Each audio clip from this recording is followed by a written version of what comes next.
이제 한국건설기술연구원 BIM 클러스터라고 있고요. 이제 BIM 관련된 많이 들어보셨죠, BIM. 이제 뭐 대부분 예전에 참 생소했던 단어긴 하지만 요즘에는 많은 분들이 이제 많이 인식하고 계시더라고요. 그래서 BIM 관련된 제도 정책 같은 거 이제 만들고요. 그다음에 관련 R&D 기술을 개발하고 있습니다. 저희가 총괄해서 하고 있고요. 오늘 제가 말씀드릴 내용은 뭐 제목은 좀 거창합니다. 지능화 기술 기반 위험도로 선행계량 모델 생성 및 기하 검증 핵심 기술 개발이고요. 이 내용은 우리가 이제 BIM 기술을 좀 더 효율적으로 또 우리 국민의 안전이나 이런 쪽을 좀 사용해 보자라는 관점으로 좀 만들어진 과제였었고 저희가 작년 연말에 이제 종료를 했었습니다. 그래서 이 교통사고가 나는 도로들 우리가 이제 지자체 등에서 국토부나 행안부의 이제 교통사고 잦은 곳이라든지 그다음에 위험도로에 대해서 선형 계량을 예산을 받아서 수행을 하시잖아요. 그런 과정에서 조금 불편한 사항들을 좀 디지털화하고 어떻게 하면 좀 효율적으로 우리가 위험도로에 대한 선형을 어떻게 최적화해서 좀 높은 안전한 도로를 만들 수 있는지 이제 이런 것들을 좀 연구하는 내용이었고요. 다소 좀 내용이 테크니컬한 내용들이 좀 있어서 조금 생소하실 수도 있을 것 같지만 좀 편하게 그냥 들어주시면 될 것 같습니다. 전체 내용은 관련된 저희 연구의 개요 좀 설명드리고요. 그리고 저희가 이제 교통사고가 나는 이제 원인 등이 인적 요인, 그러니까 그러니까 운전자 부주의에 나는 요인들이 있고, 그다음에 이제 도로의 기하 구조의 조건에 따라서 나는 경우도 있습니다. 그 외에 또는 뭐 기후라든지 아니면은 뭐 우리 결빙이라든지 블랙아이스 이런 것들에 대해서 또 사고 나는 경우도 있죠. 그래서 실제로 뭐 경찰 이제 사고 조사계에서 현장에 나가서 사고가 나게 되면 교통사고 조사 원부를 이제 기록하게끔 되어 있습니다. 이제 그런 데이터들이 이제 경찰청에 이제 들어가 있지만 그 중에서 일부 데이터들이 이제 교통안전공단, 도로교통공단 네 이제 이관이 돼서 공개가 되어 있거든요. 그래서 그런 도로들을 저희가 좀 분석을 해서 어떠한 도로들의 유형들이 그러면 기아에 따른 교통사고 원인의 도로인가를 좀 분석하는 내용들이 좀 있고요. 그리고 이제 부처별 이제 위험도로 선정 기준이 이제 행안부하고 국토부가 있습니다. 그 두 가지에서 어떤 것들을 중점적으로 이제 위험도로 선정 기준의 우선순위로 삼고 있느냐 이런 걸 좀 볼 수 있고요. 그다음에 이제 저희가 우리가 이제 어떤 위험도로라는 것들을 이제 판단하게 되면 선정하게 되면 그 도로에 대해서 이제 도로 설계를 해야 되잖아요. 그럴 때 이제 뭐 직선화가 있을 수도 있고 또 아니면 종단 오르막이 좀 급경사인 것들을 또는 이제 뭐 완화시키는 구간도 있고 이제 이런 것들을 할 수 있는데 이런 것들이 결국은 우리가 이제 그 용역을 통해서 사실은 이제 설계사들이 수행을 하는 부분들입니다. 이제 그 과정에 교통량에 대한 뭐 검토라든지 그다음에 조사 계획이라든지 노선 계획을 수립하게 되죠. 그리고 실제 이제 설계를 수행하는 과정들이 있는데 그런 이제 타당성 분석 과정에서의 일부 과정 등을 조금 디지털화했다라고 보시면 될 것 같습니다. 그래서 저희 여기서는 이제 BIM 기술이라는 걸 써서 실제 설계하는 과정 동안 교통사고가 얼마나 최소화되는지를 판단하게 되고 그리고 이제 그 도로를 그럼 최적화된 도로를 설계를 할 때 우리가 이제 사실 비용이 상당히 큰 영향 요소가 될 수 있잖아요. 이제 그런 것들을 좀 최소화할 수 있도록 이제 우리가 하나의 요인으로 토공량, 이제 도로 같은 경우는 토공과 많이 연관이 있기 때문에 토공량을 최소화하는 것과 그다음 특히 이제 도로가 선형이 바뀌게 되면 이 설계 기준이 부합되는지를 확인을 해야 됩니다. 근데 실제 이제 도로를 설계하고 나면은 그 설계 기준에 맞추면서 실제 설계하는 과정들이 상당히 어렵거든요. 이런 것들이 사실 설계자들의 노하우와 경험을 통해서 이루어지는 건데 그건 저희가 이제 시스템 상에서 자동으로 이제 판단할 수 있도록 그런 것들을 이제 구성을 하고 있다고 보시면 될 것 같습니다. 그래서 이제 교통사고를 좀 줄일 수 있는 위험도로를 이제 개선할 수 있는 어떤 설계 자동화 그리고 대안을 만들어내고 그 대안 모델에 대한 어떤 개선 사항 등을 좀 평가하는 그런 내용이라고 보시면 될 것 같습니다. 이제 대한민국 교통사고는 사실 뭐 매년 줄어들고 있기는 합니다. 그래도 여전히 많은 상태에 있고요. 그리고 이제 우리가 OECD 국가 중에서 보면 자동차 1만 대당 교통사고 사망자 수가 이제 전체 4위입니다. 상당히 이제 높죠. 높은 수준이고요. 줄어들고 있기는 매년 몇백 건씩 줄어들고 있기는 하지만 감소 추세에 있기는 하지만 여전히 사망자 수가 많다. 그리고 10만 명당 교통사고 발생 건수도 높은 수준입니다. 결국은 이제 이런 것들이 우리가 이제 어떤 도로의 그런 형상이나 아니면 안전시설의 설치 뭐 이런 것들을 통해서 많은 이제 교통사고를 줄이기 위한 노력들을 하게 되죠. 저희 같은 경우는 이제 이 교통사고를 줄일 수 있는 하나의 요인으로서 이제 기하 요소, 도로의 선형을 결정할 수 있는 기하 요소를 좀 염두에 두고 있었다 보시면 될 것 같고요. 그리고 이제 위험도로를 결정하기 위해서 이제 실제 국토부나 행안부에서는 위험도로 구조 개선 사업 계획을 이제 10년 단위로 추진을 하고 있습니다. 그래서 이제 지자체별로 그런 우선순위를 좀 받아서 행안부나 국토부에서 대상 사업을 선정하고 이제 예산을 배분을 하고 시행을 하게 되죠. 이제 근데 그런 예산들이 많지는 않습니다. 그래서 적은 예산 내에서 어떤 신속하게 이제 위험도로 개선을 해야 되는 상황에 놓여 있다. 그리고 이제 교통사고 다발 구간에 대한 위험도로 구조 개선 사업에 대한 것들은 결국은 타당성 평가, 여기 오른쪽 왼쪽 아래 보시면은 이 위험도로 타당성 분석 절차 등이 쭉 있습니다. 뭐 조사 계획, 그다음에 노선 계획과 설계가 이루어지고 타당성 분석이 과정이 이루어지고 있는데 이런 과정을 통해서 우선순위를 설정하게 되죠. 그래서 절차가 좀 매우 복잡하고, 그리고 이런 것들은 이제 설계사를 통해서 이제 관련 용역을 수행을 하면서 실제 최적화된 뭐 어떤 그 선형 대안들을 만들어내고 각 기하 요소의 개발적인 확인이 이제 이루어지는 그런 부분들이 있습니다. 이런 것들은 결국 현장 중심과 2D 도면이다 보니까 어떤 공간적인 상황에서의 이제 위험도로의 상태의 변화라든지 이런 것들을 확인하기가 좀 어렵고요. 그리고 이제 설계자의 경험이 좀 많이 부과가 되죠. 그리고 설계 기준 평가나 이런 것들이 결국은 사용자의 노하우와 엔지니어링 기술에 따라서 이제 진행이 되는 부분들이 있습니다. 이런 것들 수작 합등이 좀 되면서 시간이나 비용이 좀 투자가 발생이 되고, 결국은 디지털화 되어 있지 않기 때문에 과거의 방식으로 상당히 이루어지고 있다라고 보시면 될 것 같습니다. 그리고 이제 부처별 위험도로 선정 기준의 이제 그 평가 기준을 보면 기하 요소의 점수 비중이 상당히 높습니다. 거의 절반 이상을 차지하고 있어서 이 평가를 하는 데 있어서 실제 기하에 따른 어떤 위험도로 개선의 그 영향 요인들이 상당히 높다라고 보시면 될 것 같습니다. 그래서 실제 이제 특정 도로의 위험도로 구간이었는데 이것들을 이제 선형 개량을 통해서 이렇게 변경을 했던 사례들이고요. 실제 이제 위험도로의 선형 개량을 하고 나면 이제 행안부 같은 경우는 이제 효과 검증을 합니다. 교통사고가 얼마나 줄었는지를 통해서, 물론 주는 데도 있지만 정체되는 구간도 있긴 하거든요. 이제 이런 것들을 통해서 사실은 전반적인 효과를 누리는 게 하나의 가장 큰 요인이라고 보시면 될 것 같습니다. 그래서 이런 것들을 좀 우리가 해결해 보자라는 이제 관점으로 제가 이제 BIM 기술이라는 거를 이제 끌고 들어왔고요. 사실 우리가 일반적인 도로 같은 경우는 2D로 구성이 많이 되어 있죠. 그래서 우리가 뭐 평면 선형, 종단 선형, 그리고 횡단 이런 시설, 그리고 시설에 대한 도면들로 구성이 되어 있고, 그리고 그런 것들을 통해서 우리가 설계 조합을 통해서 이제 대안을 만들어내는 과정인데, 저희는 이제 BIM 기술을 통해서 위험 도로가 갖는 이제 기하 구조의 종횡단 선형을 평가하는 겁니다. 그 선형의 기하 요소들이 교통사고에 영향을 미치는지를 이제 평가하게 되고요. 그 과정에서 통계적 기법이나 어떤 최적화된 그런 알고리즘을 통해서 대안 설계 등을 만들어내는 겁니다. 그러니까 우리가 도로도 노선 계획을 하게 되면 이 노선이 좋은지 저 노선이 좋은지를 결정하게 되잖아요.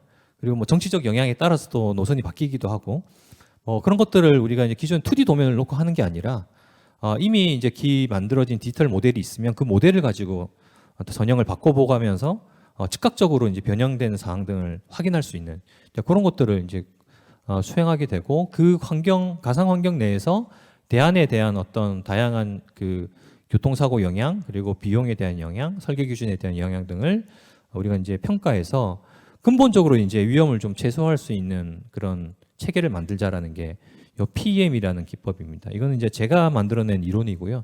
그래서 우리가 이제 도로 설계를 하거나 아니면 구조물 설계를 할 때 좀 안전에 좀 그 고려할 수 있는, 안전을 고려할 수 있는 방식으로 설계를 해보자는 겁니다.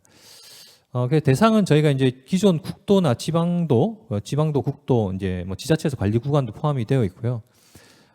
이런 것들을 대상으로 하고 있고, 그리고 이제 범위는 저희가 교통사고 위험도로 구간, 그러니까 교통사고가 다수 발생되는 구간이지만, 그러니까 뭐 우연하게 한 건이 발생되는 구간도 있긴 하지만 2건 이상 동일한 지점에 사망사고가 발생되면 그거는 좀 문제 있다고 제가 생각을 할 수 있거든요.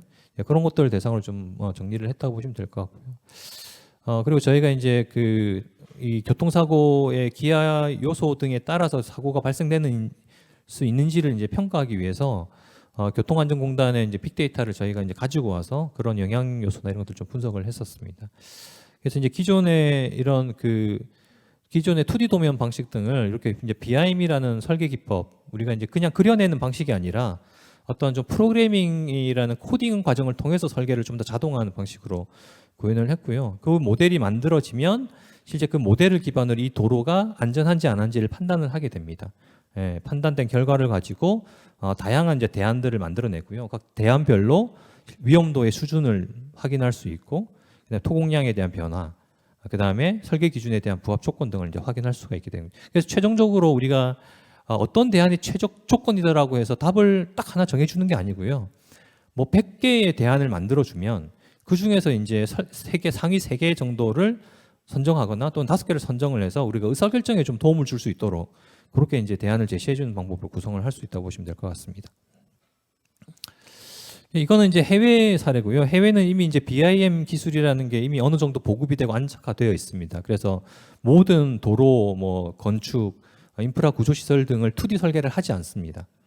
네, BIM 설계를 하게 되고요. BIM 설계라는 거는 결국 우리가 그러니까 건설 사업의 전생해 주기 정보를 그러니까 3D 모델을 기반으로 통합적으로 관리하는 체계라고 생각하시면 되는데, 그래서 이제 요런 그 개념들이 나오게 됩니다. 그래서 앞으로 이제 BIM이 이제 앞으로 지자체나 정부의 선거품이 이제 납품이 되게 되면 그 BIM 데이터에서 가지고 있는 다양한 데이터들을 활용해서 지자체에서 다시 재활용하는 거죠. 예를 들면 우리가 지자체 현황이라든지 인구 정보, 민원 정보, 지하 시설, 문화재, 뭐 식생, 뭐 다양한 환경 정보 등이 이제 빅데이터가 되어 있으면 그런 정보들을 저희가 퓨전과 융합을 통해서 실제는 뭐 디지털 행정에 이제 활용을 할 수 있는 거죠.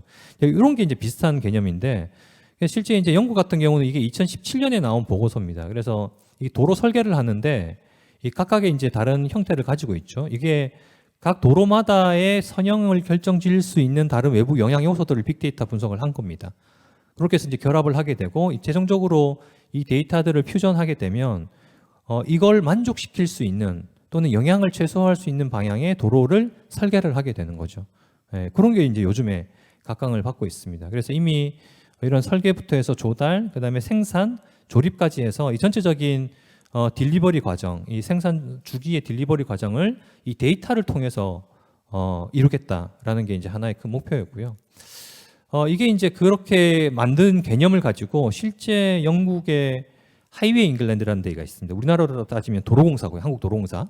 영국 하이웨이 잉글랜드가 있는데 거기 이제 하이웨이 잉글랜드가 가지고 있는 도로에 관련된 빅데이터 등을 다 디지털화했고 실제 이 도로 설계를 하는데 그런 빅데이터에 대한 것들을 설계의 영향 요소로 가지고 와서 분석을 해서 선형이나 도로의 모델을 만들어내는 과정입니다. 그러니까 이게 이제 기존의 2D에서는 사실은 생각하지 못했던 거죠. 그러니까 한번 엔지니어링 과정이나 여러 가지 이제 노선 계획이 타당성을 통해서 결정이 되면 노선이 확정이 되잖아요.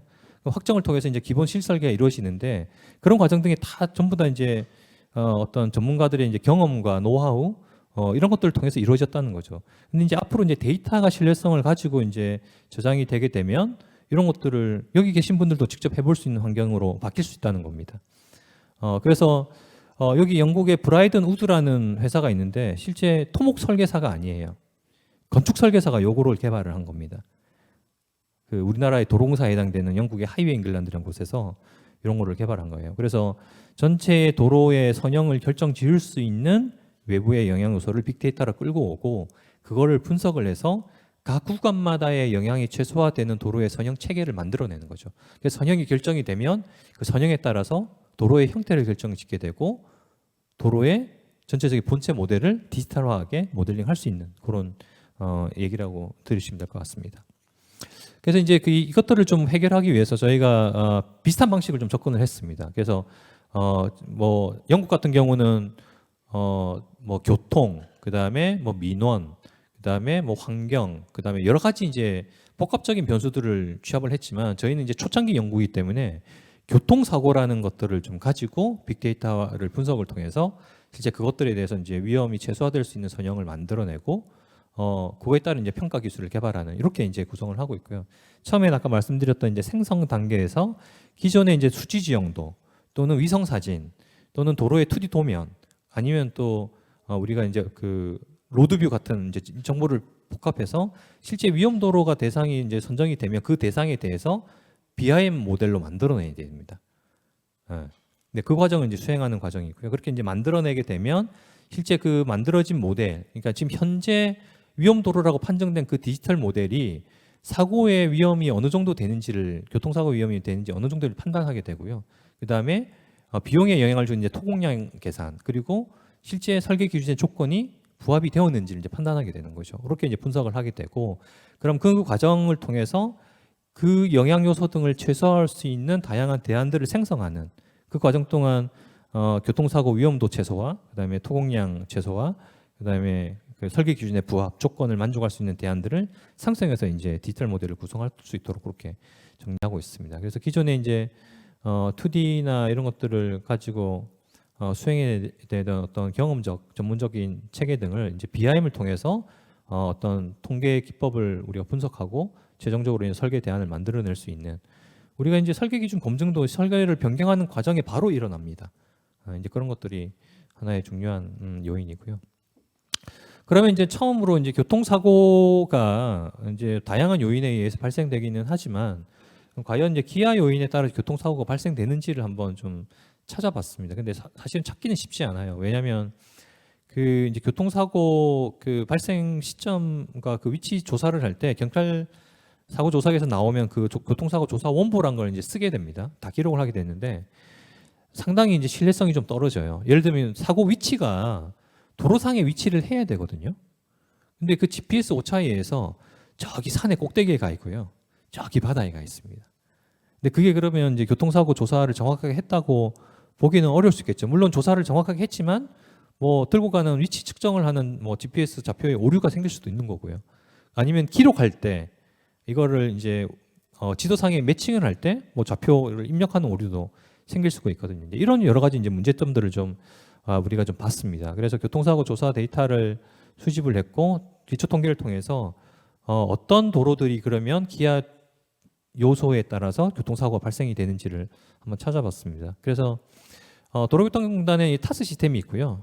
아마 여기 계신 분들 잘 아실 것 같고, 여기에는 이제 이런 교통사고 관련 데이터를 빅데이터로 제공을 하고 있습니다. 이제 정기적으로 업데이트를 해서 제공하고 있고요. 저희는 이 전체적인 교통사고 이 조사 데이터, 여기면 이제 각 교통사고 발생된 날짜, 시간, 그 다음에 언제 됐는지, 그리고 낮인지 밤인지, 그리고 위치 좌표들, 그리고 지역 정보, 그리고 이게 사망인지 부상인지 이런 정보들이 이제 쭉 나옵니다.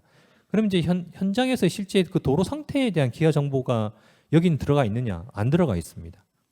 들어가 있지 않아요. 그거는 이제 경찰청에서 입력한 교통사고 조사 원보 로 데이터, 경찰청에만 가지고 있는 거예요. 거긴 들어가 있습니다.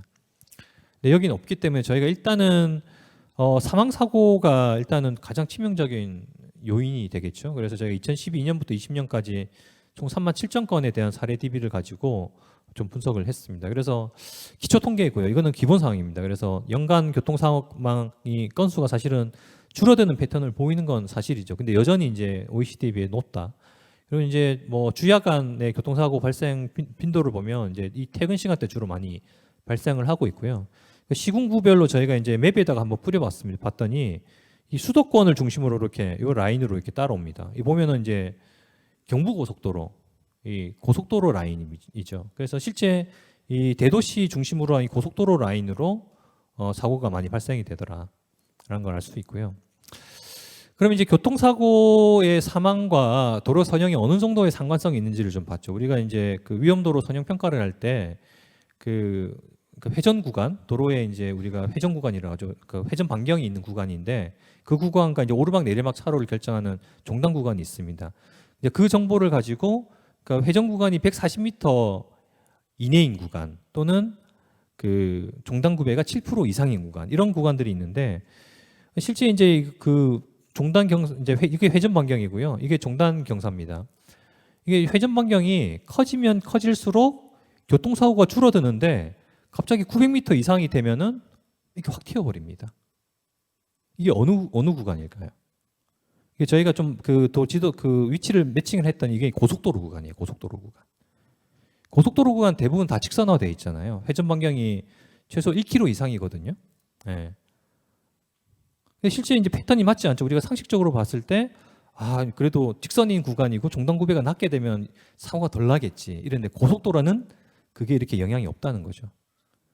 종단 구배가 회전 반경이 큼에도 불구하고 다른 종단급의 사고 영향보다 훨씬 더 크게 이제 작용하는 거고요. 이제 종단에서는 실제 종단 경사가 낮으면 낮을수록 사고가 덜 날 거라고 생각하잖아요. 근데 실제 보면은 종단 경사가 아주 낮은 구간에서 가장 사고가 많이 납니다. 이것도 고속도로 구간이에요. 이 두 가지를 매칭을 해보면 이 고속도로 구간으로 이제 매칭이 될 수 있어요. 그러면 실제 이 회전 반경이 늘어나는 거에 따라서 사고가 줄어든다는 패턴을 찾기가 어렵게 되는 거죠. 그래서 저희가 이제 착안한 거는 고속도로는 그럼 선형 개량을 하느냐? 뭐 할 수 있죠. 뭐 오래된 도로인 경우, 그리고 차선이 부족해서 실제로 이거를 차선을 넓히는 경우는 할 수는 있지만, 실제 우리가 이제 국토교통부나 그 행안부에서 시행하는 그 두 가지 사업에 해당되지는 않습니다. 이것도 마찬가지. 그래서 저희가 고속도로 구간을 일단 제외를 했었습니다. 그리고 실제 이제 교통사고가 발생되는 지점 등을 이 도로상에 한번 찍어봤어요. 쭉 이제 사고 발생 건수에 따라서 찍어봤더니 이게 이제 실제 위치고요. 이 위치상에서 분포하는 것들을 보면 거의 다 도로상에 이 분포하는 걸 알 수는 있는데, 어떤 것들이 이렇게 튀어가는 것들이 있습니다. 그 거리가 상당히 멀어져 있어요. 그래서 이 선을 기준으로 그 유클리디안 기법을 통해서 거리의 상관성을 좀 분석했더니 상당히 어느 레벨에서는 맞지 않는 데이터들이 들어오는 거죠. 그래서 저희가 이제 실제 그 좌표등을 여기다가 이제 찍어본 거고요. 좌표등을 찍어봤고, 그랬더니 대부분 어느 위치에서 사고가 많이 나냐고 보면 이 회전되는 구간, 이제 교차로가 있지만 이렇게 회전이 걸리는 구간 등에서 사고가 나고 있더라. 여기도 이제 회전이고 합류되는 일부 구간들, 또 여기도 이제 회전 구간이 들어가 있죠. 그렇게 해서 지금 특히 회전 구간이 많이 발생되는 건 알 수가 있습니다. 사실 그 교통사고 조사를 하면 사실 교통사고 발생 위치가 여기 위에 다 붙여야 되는데, 그게 실제 데이터에서는 그렇게 안 돼 있다는 거죠. 저기 이제 여기 마을에 가 있거나 산에 올라가 있거나 또는 바다에 이제 가 있다는 건데, 그런 것들은 실제 해당 위치에서 교통사고가 발생됐다고 보기 어려울 수 있는 좀 결측치에 해당되는 내용이라고 보시면 될 것 같습니다. 그러면 아까 그러면 저희가 이 교통사고 발생이 우리가 아까 그 고속도로의 조건에처럼 어떤 회전 반경이 커지면 커질수록 교통사고가 발생되느냐? 그럼 그런 것들이 아까 이제 상관성이 가지기 어려웠었잖아요. 그러면 실제 교통사고가 이런 교통량과도 연관이 되어 있을 거 아닌가라는 거에 이제 확인을 했었더니, 어떤 이제 특정 지역에 저희가 사고가 난 지점과 주로 이제 도심지 내죠. 지점과 이 교통량 관측점입니다. 이게 교통량 관측점이라는 것들은 이제 교통량을 측정하는 장치가 달려있는 구간 등이고요. 그렇게 이제 봤더니 실제 교통량과 사고 지점을 매칭하기는 좀 상당히 어려운 부분이었다는 거죠. 그 다음에 이제 저희가 기하의 조건을 보기 위해서는 결국은 이제 우리가 설계를 할 때 필요한 게 설계 속도란 게 이제 구현이 됩니다. 그래서 실제 우리가 이제 고속도로를 제외한 지방도나 국도 같은 경우 설계 속도가 뭐 80km 또 이렇게 이제 되죠.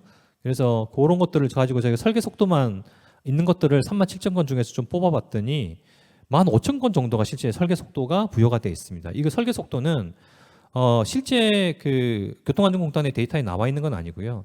그 각 위험도로라고 판단되는 위치의 값 등을 도로의 표준 ID 노드, 로드 ID 노드를 가지고 와서 그 실제 그 도로 구간에 대한 설계 속도를 뽑아낸 겁니다. 뽑아냈더니 그 교통사고 이제 그 위험도로라고 판정될 수 있는 60km 구간 이상이 이제 전체적으로 한 8,000건 정도로 이제 반수 이상을 차지하고 있고요. 그다음 50km 이상이 1,200건, 그리고 40km 이상 790건, 설계 속도가 30km 이상인 구간이 이제 1,300건으로 이렇게 구성을 하고 있습니다. 그래서 우리가 그러면 위험도로라고 판정을 할 때 잡을 수 있는 구간은 이 구간 안에 있어야 되는 거죠. 15,000 구간에. 그래서 이제 그러면 이제 그 설계 속도가 있는 구간 내에서 그러면 교통사고가 발생된 구간인데 사망사고가 발생된 구간을 좀 찾아봤습니다. 근데 우리가 이제 사고가 한 위치에서 한 건만 난 경우는 우연히 일어날 수 있습니다. 사망사고가. 근데 동일한 위치에서 2건 이상 났다고 하는 거는 우연히 일어났다고 볼 수는 없거든요. 어떤 문제가 있다는 것들을 가정을 하게 됐고요. 그래서 사고 건수가 이제 아까 보셨던 30km, 40km, 50km, 60km 이내 그 설계 속도를 가지는 구간에서 사고 건수가 이제 2건 이상, 총 이제 8건까지 나는 경우도 있었습니다. 해당 동일한 위치에 8건이 났다는 거는 상당히 좀 문제가 있는 거죠.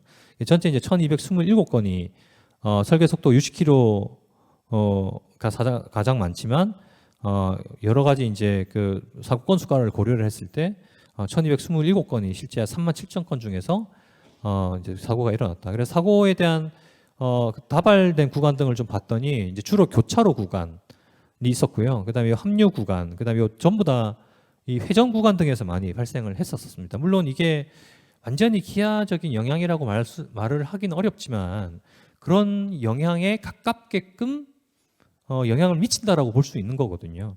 저희가 일단은 그럼 도로의 그 회전 구간과 종단을 결정짓는 도로의 대상으로 한번 분석을 해본 거고요.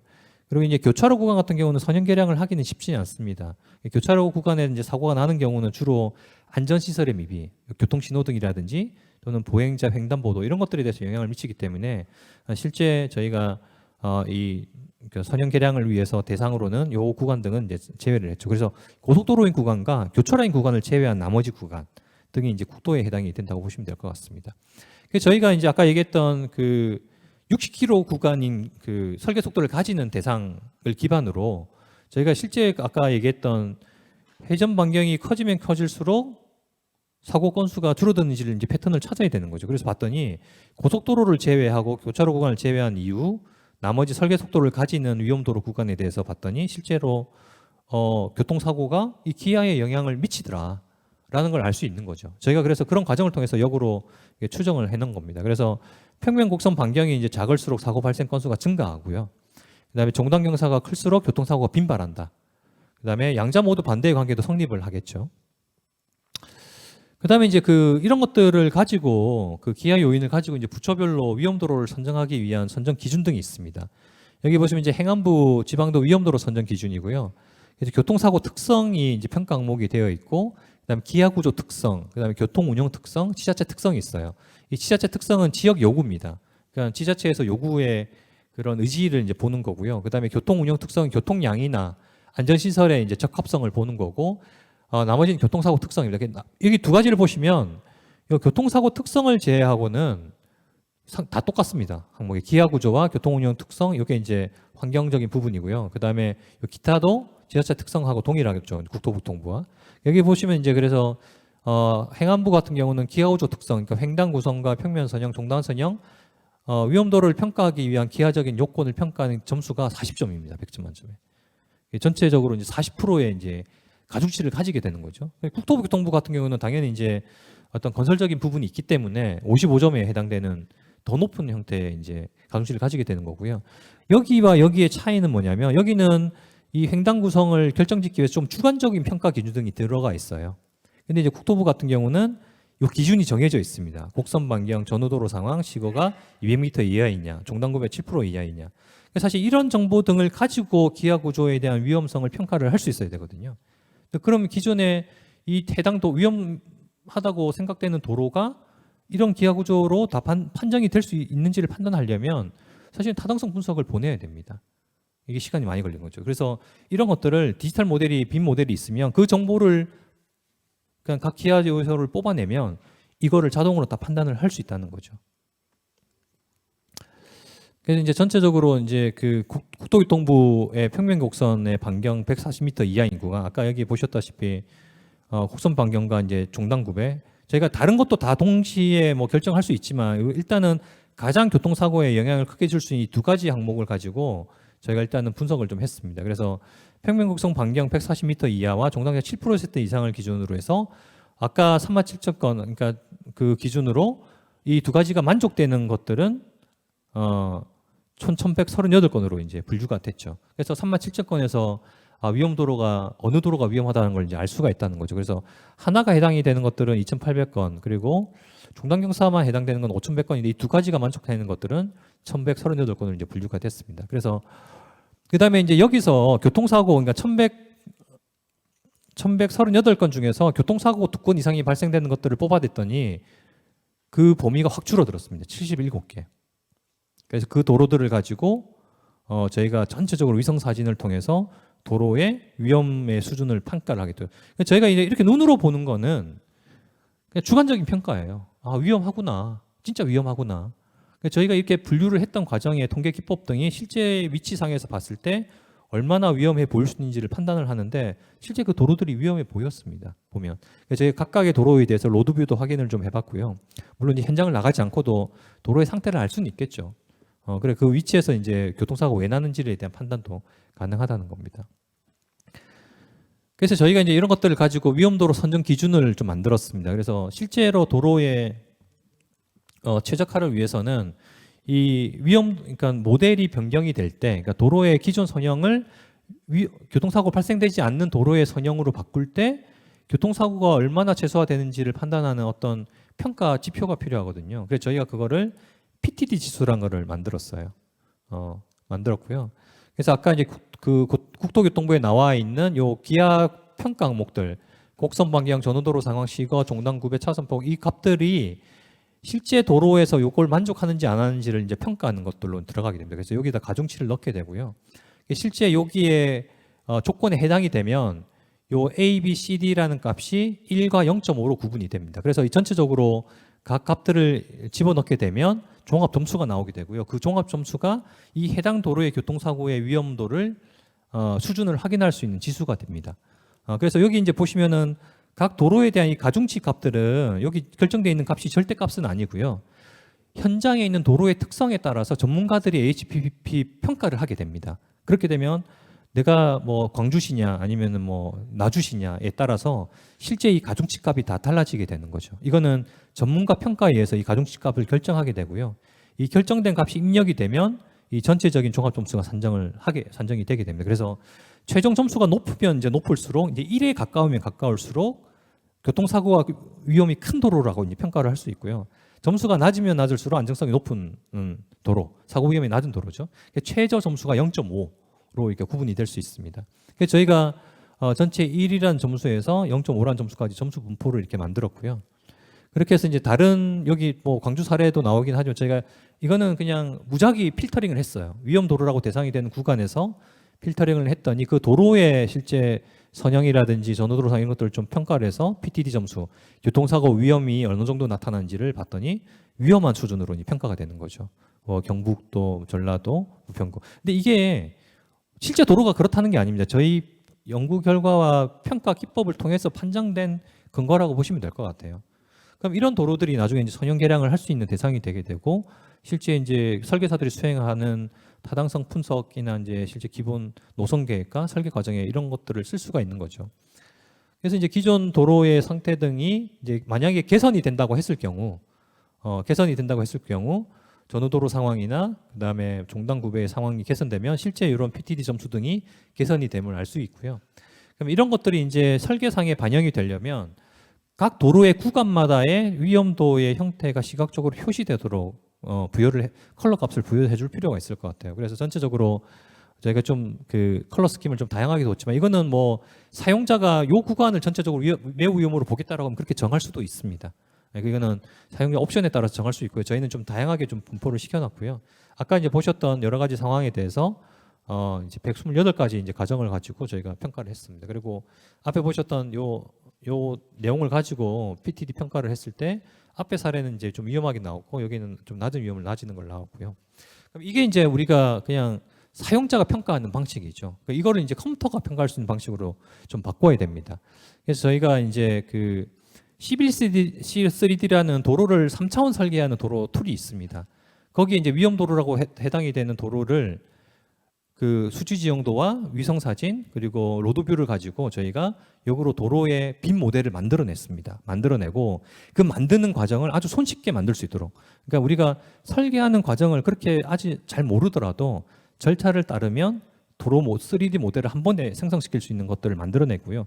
그 안에 아까 얘기 드렸던 PTD 점수를 평가할 수 있도록 알고리즘을 집어넣었습니다. 그래서 도로가 바뀌게 되면 바뀌는 그 기하 조건에 따라서 PTD 점수가 계산이 되고 각 구간마다 색깔이 부여가 되는 형태로 이제 구성이 되고요. 그 다음에 도로가 이렇게 변경이 될 때 변경된 도로의 기하 구조에 따라서 실제 설계 기준을 만족하는지 안 하는지의 여부를 확인을 또 할 수 있는, 그리고 또 변경이 되는 경우 토공량의 그 양이 어느 정도 되는지도 판단할 수 있도록 그 전체적인 체계를 시스템으로 구성했다고 보시면 될 것 같습니다.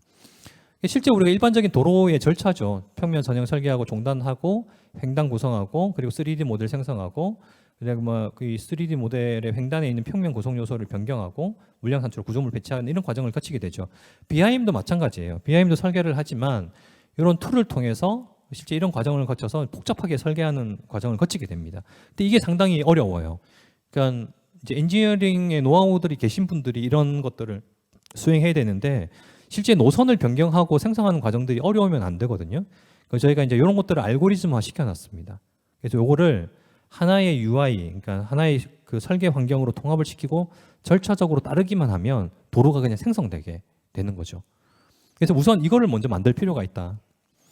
이게 이제 그래서 기존 도로의 데이터들의 선형 정보를 요 엑셀로 가지고 오게 되고요. 이 엑셀 정보를 여기에 보시면 이제 오토데스크 다이나모라는 게 있는데 이게 이제 알고리즘화 시켜주는 우리가 설계 과정을 자동화 시켜줄 수 있는 알고리즘입니다.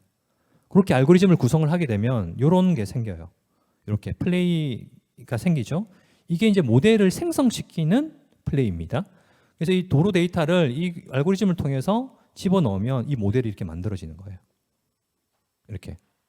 하나씩 보겠습니다. 그래서 평면 선형 같은 경우도 내가 기존 도로는 이렇게 돼 있는데 뭐 도로의 선형을 바꿔볼 수 있죠. 그래서 그냥 선만 끄시면 돼요. 선만 끄게 되면 실제 지형을 인식한 형태로 도로의 평면 선형이 생성이 됩니다. 이 평면 선형은 우리가 직선과 원곡선과 완화곡선으로 구성이 되어 있죠. 실제 완화곡선은 우리가 계산을 통해서 결정이 되거든요. 원곡선에 따라서.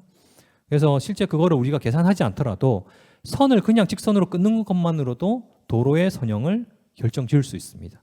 이게 이제 기초의 노선의 선형이 되게 되겠죠. 그래서 그 과정을 자동화할 수 있는 이 알고리즘이 이렇게 구성이 되어 있습니다. 그 다음에 이제 그 평면 선형 결정이 되고 나면 종단 선형도 마찬가지죠. 그래서 해당 도로의 그 종단 구간에 우리가 오르막 구간을 이제 이렇게 실제 설계 도로상에서의 위치 값을 잡아서 결정하게 되면 이 값들도 이 알고리즘을 통해서 자동으로 생성이 되게 되는 거죠. 그 다음에 이제 뭡니까? 도로에 이제 우리가 주행하는 방향으로의 횡단을 잘라보면 포장층이 있고 중앙분리대 있고 측구가 있고 완전 방호벽 있고 이런 것들을 우리가 그 횡단 구조 요소라 그러거든요. 이제 그런 것들을 결정할 수 있는 것들을 이제 만들게 되죠. 이거는 뭐 도로 지자체나 도로의 유형마다 다 다르지만 요거만 결정이 되면 어떤 유형의 도로도 다 만들 수 있는 거죠. 그래서 요거를 좀 쉽게 생성할 수 있는 알고리즘이 이렇게 구성이 되어 있습니다. 그래서 우리가 이런 과정 등을 일일이 다 그리거나 아니면 하지 않아도 된다는 거죠. 저희가 이거 알고리즘만 가지고 있으면 이런 것들을 손쉽게 생성할 수 있다. 그래서 그런 과정들을 이제 쭉 거치게 되면 이 3D 도로 모델이 자동으로 생성이 됩니다. 실제 이거를 그려낸다고 상상을 하면 쉽지 않거든요. 그런 과정을 좀 더 쉽게 할 수 있도록 좀 그렸다고 보시면 될 것 같고요. 그 다음에 이제 도로가 그 생성이 되고 난 뒤에 그럼 해당 원래 위험하다고 판정됐던 도로가 얼마나 위험한지를 판단을 해야 되겠죠. 그리고 그 기아의 그러니까 도로 구조 및 기아 설계에 관한 기준이 있습니다. 규칙이 있죠. 거기에 이제 그런 데이터 등을 이 모델의 기아 요소를 뽑아내고 그 뽑아낸 정보를 활용해서 실제 기아 기준의 그 조건과 부합되는지를 서로 비교를 하게 됩니다. 그거를 이제 룰셋이라 그러고요. 규칙셋이라 그러는데 기아의 각각의 조건에 맞도록 그거를 이제 규칙화해 놓은 겁니다. 그거는 이제 설계 기준에 반영이 되어 있죠. 물론 설계 기준이 변경이 되면 그 규칙셋도 변경을 시킬 수가 있습니다. 그래서 변경을 하게 될 경우 이제 실제 도로가 국도인데 설계 속도가 80km야. 근데 이 도로는 60km로 설계가 되어야 돼요. 이런 것도 이제 판정을 할 수 있는 거죠. 또는 이제 완화곡선 길이가 잘못됐다라든지 여러 가지 설계 기준을 이제 판정할 수 있는 이런 이제 과정 등을 이제 DB화했다 보시면 될 것 같고요. 그래서 이게 이제 실제 도로 기하 기준에 관한 기준입니다. 여기 보면 이제 도로의 주간선 도로냐, 보조간선 도로냐, 뭐 집산 도로 이런 도로에 따라서 평지, 구릉지, 상지에 따른 뭐 설계 속도가 어떻게 되는지가 나오게 되죠. 이 정보를 이렇게 룰셋으로 규칙화한 겁니다. 실제 이거는 컴퓨터가 이해를 못하죠. 스캔을 하고 다 이게 이해할 수 있는 언어로 바꿔야 되거든요. 그래서 이렇게 이제 XML 기반으로 이제 규칙으로 이렇게 만들어낸 겁니다. 이 표가 이렇게 바뀐 거예요. 이렇게 되면 컴퓨터가 도로의 형태에 따라서 설계 속도인지 무엇인지 그다음에 기하 기준에 관한 기준 값들을 이렇게 인식을 할 수 있습니다. 이 값을 이런 알고리즘을 통해서 모델이 들어올 경우 이 알고리즘과 비교를 하도록 하기 위한 알고리즘이고요. 그 처리에 대한 전체적인 로직이 일어나는데 이거는 이제 빈 모델이 들어왔을 경우 설계 기준의 부합성을 체킹하는. 그러니까 그러니까 모델의 기하 값을 추출해서 가지고 오면 그 값이 이 정보를 끌어와서 그 두 가지가 비교를 해서 맞는지를 이제 찾아내는 거죠. 이제 그랬더니 실제 이제 도로의 선형 같은 경우가 실제 이제 이런 것들 비교했더니 요거는 실제 설계 속도에 부합하는 걸로 이렇게 나와 있고요.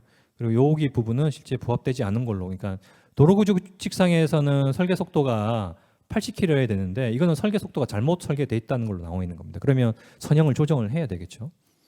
그다음에 이제 이 완화곡선 구간이고요. 실제 설계된 이 완화곡선 구간이 실제 기준에 미달되는지 기준을 만족하는지를 갖다가 이 설계를 하는 과정에 바로 확인을 할 수가 있다는 거죠. 그다음에 종단구배도 마찬가지입니다. 이 종단구배가 지금 보면 마이너스 4.7%로 되어 있는데 실제 도로 구조규칙상에서는 4% 이내여야 되거든요. 그럼 이 도로가 설계가 잘못됐다는 거예요. 물론 이제 지형적인 특성이 있을 수는 있죠.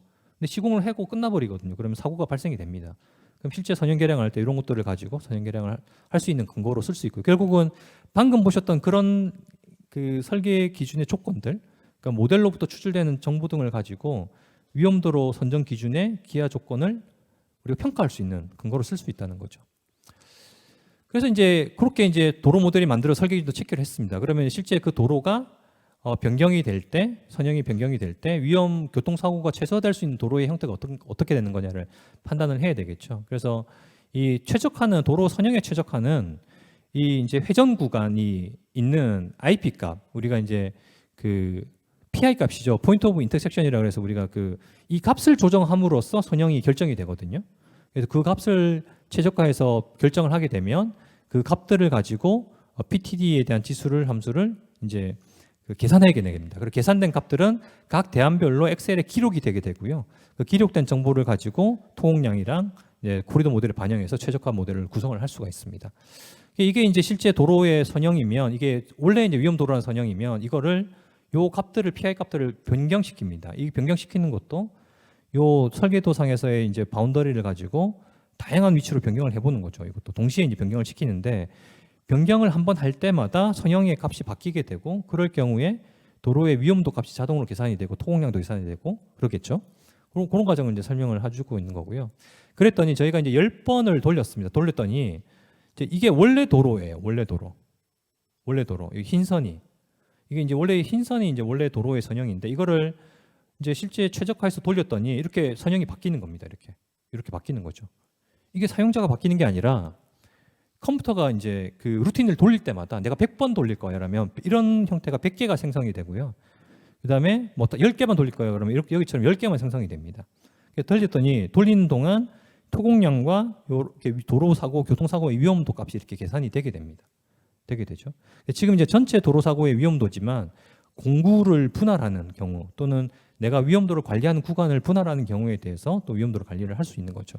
이렇게 이제 최적화를 해서 돌릴 수가 있고요. 그러면 이제 이거를 우리가 그 최적화되는 동안 도로의 각 구간마다의 위험도를 좀 알고 싶어요. 그러면 우리가 전체적인 위험도가 아니라 그럼 각 구간별 그 교통사고의 위험도를 알 수 있도록 아까 만들었던 그 PTD 지수 값을 이 알고리즘에 집어넣습니다. 그럼 그 로직을 돌리면 각 도로가 생성이 될 때마다 각 구간마다에 대한 위험도가 생성이 되는 거죠. 이렇게 생성이 됩니다. 이렇게 되면 지금 이게 대한 노선이 이제 조금 변형이 된 거. 이게 보면 이제 파란색이죠. 가장 위험도가 낮은 구간입니다. 이렇게 이제 노란색이 되고 파란색이 되고 이렇게 변경되는 구간을 알 수 있고 그래서 변경이 될 때마다 색깔이 바뀌죠.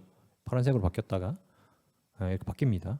이런 거를 이제 알 수 있습니다. 그래서 우리가 위험도로에 대한 그 노선 계획을 수립하거나 설계를 할 때 기존의 이제 용역을 통해서 하는 과정 중에 그런 그 노선 계획과 설계 과정을 저희가 제시한 이런 과정을 가지고 결정을 할 수가 있다는 거죠. 이렇게 했더니 실제로 각 구간마다에 대한 교통사고 위험도 값도 나오게 되고 통행량도 나오게 됩니다. 그래서 이 전체적인 과정을 이제 이렇게 구성을 하게 된 거고요.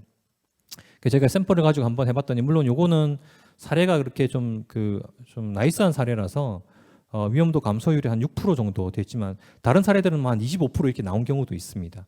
그래서 저희가 요렇게 이제 구성이 될 수 있다. 요거는 제가 이제 한번 영상을 한번 보시겠습니다. 네. 이게 이제 아까 말씀드렸던 도로 설계 과정입니다. 요 화면에서 다 이루어져요. 저희가 이제 그렇게 복잡하게 이루어지는 설계 과정을 그 알고리즘을 통해서 여기다 통합을 시켜놨습니다. 그래서 여기 계신 분들도 조금만 교육을 받으시면 이런 수치 지형도 상에서 도로 설계를 그냥 해낼 수 있습니다. 내가 한번 그려볼 거야 이러면 이런 과정을 통해서 이제 설계를 할 수 있는 거죠. 이게 단계적으로 하나 끝나게 되면 생성이 되고요. 생성 끝나면 그 다음 단계로 계속 넘어가게 됩니다. 그래서 필요한 정보를 이제 불러오게 되고 불러온 경우 이렇게 플레이를 시키면 그 모델을 분석을 해서 이제 모델을 그려내는 거죠. 이제 횡단 설계고 이거는 이제 횡단면입니다. 도로의 주행 방향에 이제 잘라본 그 단면이고요. 그래서 편구배라든지 중앙 분리대, 포장층 뭐 이런 것들이 결정이 되는 거죠. 그렇게 결정이 되면 이제 평면 선행과 종단 선행에 따라서 도로 모델이 이렇게 생성이 되는 겁니다. 불과 몇 분 안 걸렸습니다. 예. 그리고 이제 이렇게 만들어진 모델이 이렇게 이제 3D 모델 결정이 되어 있는데 그러면 이 모델이 설계 기준에 부합이 되는지를 이제 확인을 해야 돼요. 그래서 도로의 이제 형태에 대한 조건이나 이런 것들을 아까 보셨던 창에서 이렇게 입력을 하게 되면 이 도로가 어떤 도로인지, 국지도인지, 지방도인지, 뭐 지선인지 이런 것들을 이제 알 수 있게 되고요. 그러면 설계 속도가 결정이 되게 되겠죠. 그럼 그거에 따라서 이 설계 기준의 값 등을 불러오게 됩니다. 그럼 실제 이것들을 평가해서 두 그 설계 기준의 값 등을 부합성을 체킹을 하게 되는 거죠. 이렇게 이게 이제 부합이 된다 안 된다를 확인할 수 있습니다. 그다음에 이제 아까 말씀드렸던 최적화고요. 이제 도로 모델을 우리가 그 계속 이 선형을 바꾸기가 어렵죠. 모델을 새로 그려내는 거는 2D 상에서는 상당히 어렵습니다. 그래서 이 모델상에서 내가 원하는 선형으로 계속 생성을 시킬 수가 있어요. 생성되는 모델의 값 등이 이렇게 엑셀에 자동으로 기록이 돼요. 이렇게 한번 생성될 때마다. 그러면 이 전체적인 값 등을 내가 뭐 1번, 5번, 6번에 대해서 대안을 한번 모델을 볼 거야. 그러면 그 엑셀 값을 이 모델에다가 뿌려주면 실제 그 생성된 최적화된 모델에 도로 모델이 생성이 되게 됩니다. 지금 여기 이제 흰 선이 최초의 그 도로 선형의 모델이고 이게 이제 지금 이제 최적화된 선형의 모델이에요. 토근까지 변경이 되고 있죠. 그렇게 되면 이제 여러 가지 대안들에 따라서 실제 이제 PTD 계상을 하게 됩니다. 교통사고 위험도가 각 구간별로 어떻게 나타나는지를 알게 되고요. 그 구간을 이제 분할하게 되죠. 500m 단위 구간으로 교통사고 위험도를 체킹할 거야. 그러면 여기다가 구간을 체킹하게 되면 각 특정 구간마다 PTD 값이 이렇게 위험도가 이렇게 색깔로 다 나타나게 되는 거죠. 이렇게. 아, 여기는 이제 교통사고가 거의 없겠구나. 조금 있겠구나. 이렇게 이제 판단을 할 수 있는 거죠. 네, 이렇게 해서 이제 또 다른 대안을 또 한번 돌려보고 싶다 그러면 또 다른 대안을 또 불러와서 또 돌려볼 수 있습니다. 이제 이런 과정 등을 거쳐서 우리가 위험도로 선형 계량, 그러니까 노선 계획과 설계를 좀 더 쉽게 할 수 있도록 그렇게 바뀌었다고 보시면 될 것 같습니다. 네, 이제 계상을 해서 돌려고 있는 과정이고요. 네. 네. 그래서 이런 결과 등이 이제 최근에 보도 자료로 저희가 이제 나와서 전체적으로 연구 성과를 좀 발표했고요. 또 최근에 이제 국토부 2023년 디지털 트윈 시범 사업을 지자체에서 수요를 받았잖아요. 5월 말까지. 그때 이제 실제 경상남도에서 저희 그 연구 개발 내용을 이 디지털 트윈 시범 사업에 실제 그 수행을 할 수 있도록 그렇게 제안을 이렇게 했던 내용입니다. 저희 방금 말씀드렸던 전체 연구 결과 내용이 여기 이제 들어가게 되고요. 앞으로 혹시라도 이제 뭐 경상남도가 선정이 되면 저희가 이제 기술 이전이나 이런 컨설팅을 통해서 저희 기술이 이제 거기에 경상남도의 이제 뭐 위험 도로를 평가하는데 이제 활용될 수 있도록 그렇게 구성이 될 예정입니다. 마지막 결론이고요.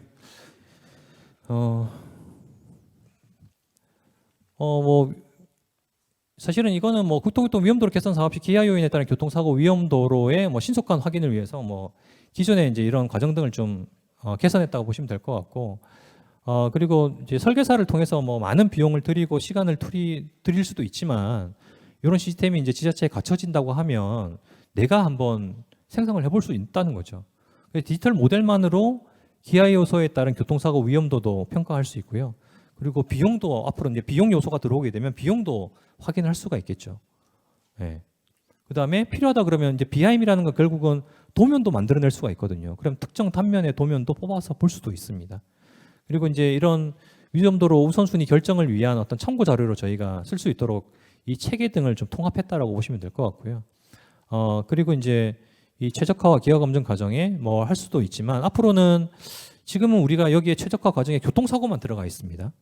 들어가 있지만 앞으로 이제 뭐 그 지자체 현황이라든지 민원, 지하시설, 기후, 소음, 환경, 문화재 이런 것들이 좀 복합적으로 여기에 영향 요소로 이제 도입이 되면 좀 더 그 전체적인 그 노선 계획을 수립하기 위한 타당성 분석을 하기 위한 그런 걸 결정을 할 때 좀 최종 노선을 우리가 만들어낼 수 있는 거죠. 정치적 요소를 제외한. 그래서 우리가 이 노선이 좀 최적화된다는 것들을 결정하는데 좀 도움을 받을 수 있다. 그리고 여전히 아직은 이제 우리 수치 지형도가 신뢰성이 상당히 낮습니다. 그리고 회전 구간 같은 경우도 직선으로 되어 있어요. 그래서 휴지 정도로부터 정보를 뽑아와서 이런 것들을 계산할 수 있어야 되는데 앞으로 이제 우리나라 국토가 이제 3D 정밀 지도로 바뀌잖아요, 도로가. 그런 정보를 구성이 된다고 하면 앞으로 이런 기술 등이 좀 더 신뢰성 있게 이제 구성이 될 수 있고 앞으로 이제 미래의 이런 설계 방식으로 전환될 수 있는 그런 내용이지 않을까 생각합니다. 뭐 다소 좀 어려운 내용이었을 수도 있는데 뭐 이게 아직 뭐 실용화되지는 않았지만 그런 것들이 가능하도록 저희가 계속 이제 확장 연구를 하고 있는 단계고요. 그래서 BIM이 이제 이런 과정으로도 쓰일 수 있다는 것들 좀 관심을 가져주시면 감사하겠습니다. 이상 발표를 마치겠습니다. 감사합니다.